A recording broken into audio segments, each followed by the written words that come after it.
Hello and welcome back to New Paradigm Healing. This series focuses on Ayahuasca Assisted Therapy. Our intention is to educate, inform, and support the conscious and responsible use of ayahuasca in the Western context. If you want to know more about Ayahuasca Assisted Therapy and our upcoming trainings and workshops, sign up for our mailing list to be the first one to know about the latest news at avatarhealingarts.com. Hello and welcome back to our podcast with Casey, Ayahuasca Assisted Therapy. My name is Nina Itzel and sending you big love and big hug wherever you are right now. We are excited to continue the conversation that we started last time in our last episode about diet and how diet can support your ayahuasca integration, and we're going to go more into deeper emotional aspects of eating and especially focusing on eating disorders today that is unfortunately very prevalent nowadays. So welcome, Casey. Thank you for joining us today. Yeah, thank you for having me. This is actually something that has been extremely uncomfortable for me to talk about up until very recently. It's thank you for showing up then and being vulnerable. Yeah, it just feels like really good timing. Awesome. I'm excited to dive into. I would like to start with reading some statistics that I did. So I was doing some research on this topic, especially in the United States. 9% of the US population, or 28.8 million Americans, will have an eating disorder in their lifetime, according to statistics. And 10,200 deaths each year are the direct result of an eating disorder. And that means that every 52 minutes, somebody dies as a result of an eating disorder. About 26% of the people who have eating disorders commit or try to commit suicide, which is really, really high, an alarming number. The economic cost of eating disorders is estimated about $64.7 billion each year in the United States. And a very interesting and also alarming fact is that the highest risk group is teenagers and especially young athletes. So yeah, what do you think about this, Casey? Yeah, when I looked at these statistics, I actually, even the 9% thought that seemed pretty low compared to my region and where I live. What is your estimate? I don't know. I just look at my friends that I grew up with, and I'm in the South, I'm in Oklahoma. And if I look at all of my friends, the majority of us had some kind of eating disorder, whether it was with food, with purging, or with anorexia, or with working out so much and counting every little calorie and not taking enough in for what you're doing. It just seemed like it was something we all struggled with and just hid it. Like nobody really talked about it. But later on, it was revealed that everybody at some stage in their life, a lot of us had struggled with it. Wow, that is truly shocking to hear this, but I have a lot of friends from the United States, and I can definitely testify that most of my female friends from the United States have personal experiences or directly know somebody who struggled, with this. So when we were preparing for the sessions I was sharing with you, I want to share it here on the podcast that I had such a completely different experience coming from growing up in Hungary, that while I was a child, it was still part of Russia and under full censorship. So we didn't have, just to give you an idea, these magazines and these media influence that is now prevalent in the whole world, basically. Like I didn't have that growing up. And when I was a child, when I was a teenager, I never even heard about eating disorder. The idea that you would eat something and you would intentionally vomit it out, it just was bizarre to me. Like, why you would do that? You happy, that you have food and stuff. So like it was something that was absolutely not in my culture, not in my society. I remember I was in a class in elementary school of like 30 other kids, and there were no obese kids. Maybe there were 4 or 5 person, from my class who were like chubby or something like that, or different build, but there was no obesity, there was no child diabetes, these things were not simply not present, or at least we didn't know about it, but I also think that they were just not on the focus. Like I never really had any problems with eating or with my body image, or accepting myself. And most of my friends from Eastern Europe, they are very similar. So when I started to come out of Eastern Europe and travel, and then be in the United States and Canada, and connecting with people and having deeper relationships, I became aware that, wow, this is something that exists as a huge problem in other places. And for some reason, it wasn't so much in my upbringing. I didn't experience this to this extent. And this is obviously not saying that communism was good or anything like that. It's just giving a different perspective, that coming from a different culture, a different background, and different media influence that we're going to talk about later. I really didn't have this problem in my consciousness, until much later, when I was older and when I met other people. So do you have any friends who are not from the United States, and do you observe that, is there any difference, in terms of, you growing up in the States and having that experience? Yeah, I don't have a ton of friends overseas. But no, I had never actually thought about it until we started talking about it. I didn't grow up with a lot of media exposure either. I know, like I see it now, like things like TikTok and Instagram, and you can't look at it and not notice the influence and the impact that it has on teenagers. It's just really hard to ignore what's going on there. Mine was more with athletics. We were all really competitive gymnasts and cheerleaders and dancers, and so with that came like weighing in front of the class. So the coaches would go with their little clipboards and call everybody up one at a time to weigh in front of the whole class, and whoever was Wow. over the weight would have to run, and it was a humiliation. And I remember to share just a personal story, it was a summer break and I was visiting family, and I was in the gym like 4 to 5 hours every day. And so when I was out of that for a couple of weeks, of course, I gained weight. And I remember the coach telling me that I was running like I had a U-Haul on my butt. And I was like, I don't even know what that means. I'm 9. But comments like Wow. that was just a normal part of the culture. And even in college, I was a cheerleader and I was always very muscular. So I was heavier than a lot of the other girls. And so the guys would make comments when we were stunting. Like I was the one that was kind of the last one to do the stunts because of my weight. So Wow. I think it depends personally on the impact. I think it's all individual, but mine was, I think, very structured. My relationship with food and how I see my body and myself was that it's bad to gain weight when you're a teenager, and when you're gaining weight and that's good, you're told it's bad.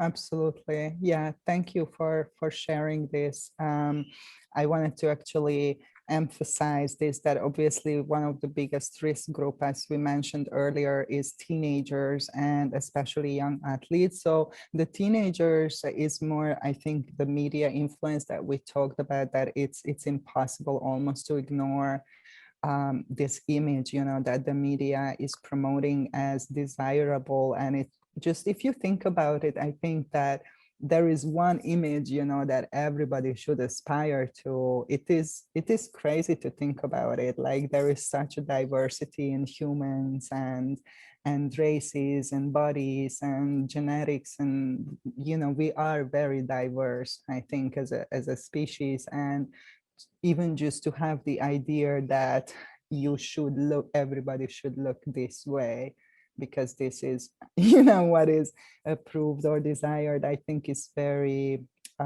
destructive psychologically, emotionally, mentally, on all levels. And as you pointed out, you know, another aspect of this is how athletics come into the picture, that, you know, this is another version that you are an athlete and then you are in this environment where your weight and your body is regarded, you know, in a totally different way, and you are treated in a different way. Actually, one of my first client for the ayahuasca assisted therapy, she was a competitive athlete. Actually, she was an Olympic athlete. She was competing on it on the Olympics, and I don't want to say which one, just to, you know, preserve her privacy, but she had severe eating disorder, depression, anxiety, like all other stuff as well, but the eating disorder definitely as a result of this competitive training and waiting and just humiliating her and pressuring her and stressing her out about her weight. She had this very negative, destructive relationship with the body, you know, and with food, and it was almost like she was thinking about food as something, as a poison, you know, to put in her body, something not good. So I can totally testify for that. I don't think people think about it, that when you are an athlete, people think, oh, athletes are so healthy, you are exercising all the time and all of these things. So I'm very happy, you know, that we are shedding some light of this, more like the emotional, mental part of the conditioning that you receive there, and the long-term effects, like psychologically, and how this can turn, you know, into a type of eating disorder, you know, long term. Obviously, not just this factor, there are many other factors, but this is definitely like a risk factor. Like when you were competing and when you were in that environment, how many other girls around you, your friends, had the same problem with their body and their weight? I think we all did. Yeah, that is, I was thinking you're gonna say that, and it's like, it's shocking, you know. It's really, really, this is, you know, one of something I would love to talk about a little bit deeper. Obviously, this is part of social conditioning and media, and how you learn what food is and how to nurture yourself, and what is good for you, what is not good for you, have major impact. But I found that even if you go further back into childhood, like something that I observe as a common theme in terms of emotional trauma with people who develop some kind of eating disorder, this is can be one of the common denominator, a type of abandonment in childhood. So either parents divorcing, or one parent is dying or leaving. Psychologically, you know, from a perspective of a little child, it can be translated that, you know, I did something wrong. I don't deserve to be loved. The person who should love me the most is leaving me and abandoning me. Therefore, you know, it is my fault and I did something wrong and I'm not worthy of love. And this can come into manifest in a pattern of like self-punishment. And because food is nurturing, so if you think about it beyond the physical level, is like nourishing your physical body, nurturing your physical being, so this vessel, so you can have this experience here. So it's very much connected with the inability to nurture yourself and to receive nurturing, and on deepest level to receive love, you know, to love yourself and therefore receive love from others, because of some kind of trauma that is related to an experience of abandonment and disconnection. And therefore it can, you know, turn into this self-punishing behavior that, you know, I don't deserve to be nourished, or to even to live, you know. Sometimes people think about it that it's a slow form of suicide, kind of starving yourself. So what do you think about that? Can you relate in any ways? I can relate in the things that I have heard, that on a childhood level, with my friends that have had eating disorders, not in the athletic world, but in, you know, other areas, is it's a kind of control. So if they don't feel like they can control anything at home, that's something they can control. So I've heard it on that personal, like it's an empowerment tool of that's the one thing that they have some sort of control in their life over. Right. Well, And I then, think what you are more referring to, that it's like a tool to self-soothe like emotional pain. So when you are yes, feeling whatever is that emotional pain that is surfacing for you, then whatever action, you take is soothing emotionally for you in that moment, right? yes, and it also can go to the other end of binge eating too. So Right. it's an emotional Well, that's response. also soothing, like Right. you eat and then you, Right. And right. like you relieved. Right. And you said, you don't understand the purging. And I have before. And whenever I have been in that moment, the reason of my purging was because I was sick of binging. So you physically get so sick, or I did, that I would just throw up because I was so Right. sick. And that only happened a couple of times. My issues were more in the realm of not eating enough for the exercise I was doing, and it didn't last. My relationship with food issues lasted well into adulthood, but as far as Right. the actual eating disorders, it was maybe 1 or 2 years of my teenage years, maybe even into college. So Right. several years of it, but it wasn't a long term as far as like not eating enough. Yeah, I Mm-hmm. would like to talk from the perspective of the ayahuasca integration and Yeah. how people I work with this medicine achieved, great results and recovered, from these conditions on a deep level, not just like physically, but mentally, emotionally. So um, I feel, that the potential of the medicine here obviously is healing the deeper trauma that is creating, the behavior, and also to shifting the mental conditioning around your relationship with your body, your relationship with food, and these kind of things. So when you are in that open, more plastic state after an ayahuasca experience, that you are more open and it's easier to make changes. You have more access to deeper information. You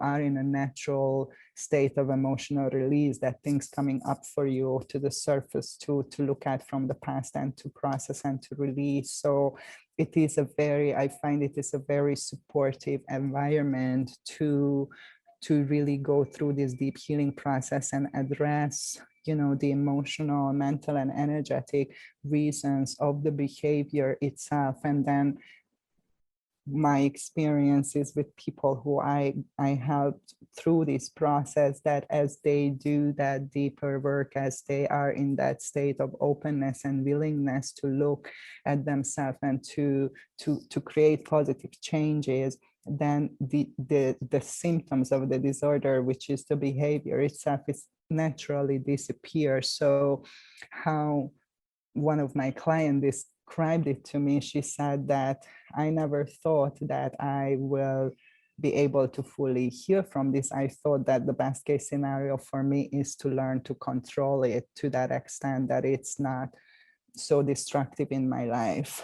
But what she experienced was like a total freedom, and this behavior is just falling away and not being there. So I really would like to emphasize that I think this is a real um, like kind of milestone when you can gauge where you are in your healing process and how completed that particular process is when there is no effort needed to maintain the healthy behavior. It's not that you are using your willpower to control yourself and to control your behavior and to will yourself not to do it, and you are in a state of resistance and fight.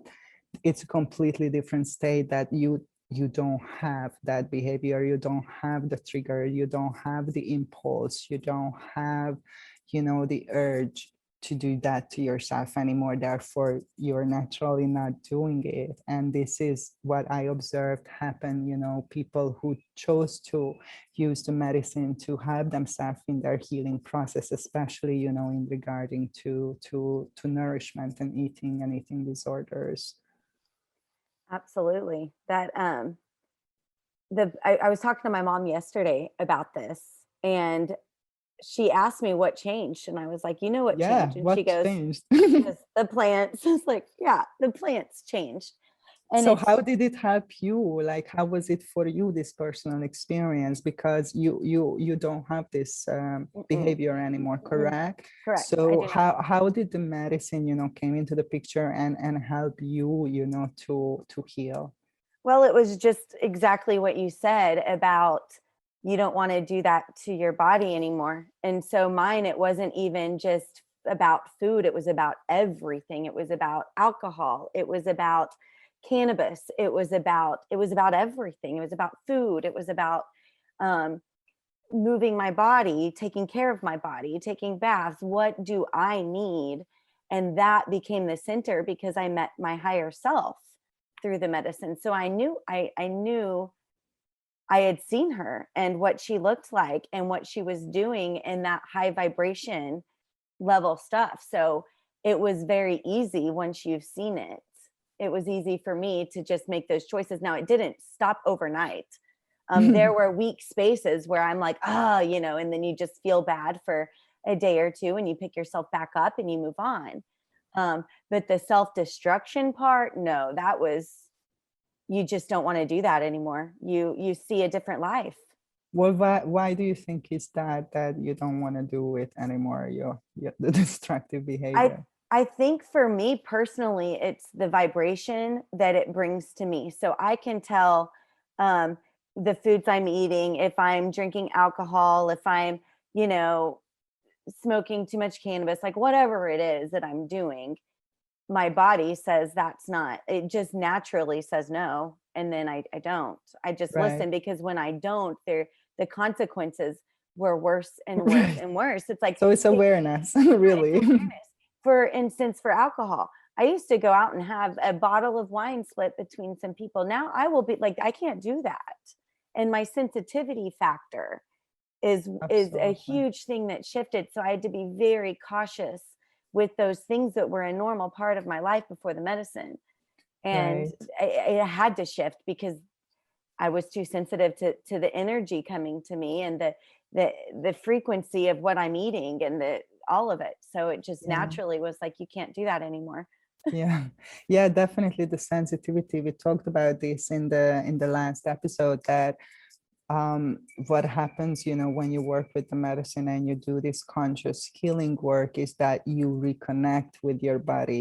You recreate this loving relationship with your body. So one of the main problem that I see with people who have these type of disorders, that there is a separation from the body. There is a disconnection. They are not feeling, what is good, what is not good for them. They are disconnected. They are not receiving those signals, or they are not aware of those signals, whatever, the situation may be. So when you work with the medicine and you connect with yourself, and you start to really drop into your body and feel into your body and feel yourself, from through the body, then you naturally have this sensitivity. I mean, everybody has that, when you're connected, when you're tapped in, you are naturally sensitive. And then, as you said, you have the awareness. At the same time, you are in this extended state of awareness. And we always say awareness is key, that you have a choice, and this doesn't feel good and this feels good, and I can choose here, and what do I want to choose? So the awareness, the connection with the body, the sensitivity, so you are able to receive these messages and to listen and honor yourself, and just simply start honoring yourself and connecting with yourself and cultivating a more respectful and loving relationship with yourself and with your body, will naturally shift your behavior. Because, as you said, once you are more aware and you know that, oh, this doesn't feel good, and I know it's not good, and I have a choice here to choose something different, then it's easier to make a change, when you are in just unconsciously repeating a pattern, and it's real a trap, as you said, that you feel bad and you feel worse, and then you do something destructive and that makes you feel even worse, and you're just like circling there, you know, repeating the same pattern. So I think this is very important what you just pointed out, that I observe this with everybody who's going through this, like including myself, that there is a very real connection, an undeniable connection that you simply cannot ignore anymore. I mean, you could, I guess, but you don't want to, let's just say that. So, Well, and I yeah. think it comes down to self-love. And when I talk about my higher self, gosh, I fell in love with that girl, and I want to do everything every day to be her, and that's loving myself. So if that's my choice, you know, is this going to bring love to me or in others, or is it not? It's a pretty easy decision when it's from your heart and it's out of love and self-love. Absolutely. And again, we say that that you are the healer and love is the medicine, and that's self-love. And also just remembering asking for support. So as we talked about it today, when you do this deep shadow work, this deep healing work, you can really go down into deep trauma, you know, that is connected to the problem, that can be overwhelming to navigate, you know, when you are in that trigger or in that memory, or it can be confusing. So I really recommend and suggest people that you reach out for help, you educate yourself, listen to a podcast, and there's many people out there who are putting out information about this and the integration with this particular medicine. And that is also a healthy self-love act, you know, to say that, okay, I'm in a difficult moment, I'm a little bit lost, I'm not sure what to do, so, but I love myself and I'm going to reach out and ask for guidance and ask for support. So remember to do that if you feel like that, and sending you big hug, big love from us. Bye, guys. Thank you so much for having me. Thank you. You are the healer. Love is the medicine. Big love to you all, and stay tuned for our next episode. Lots of love.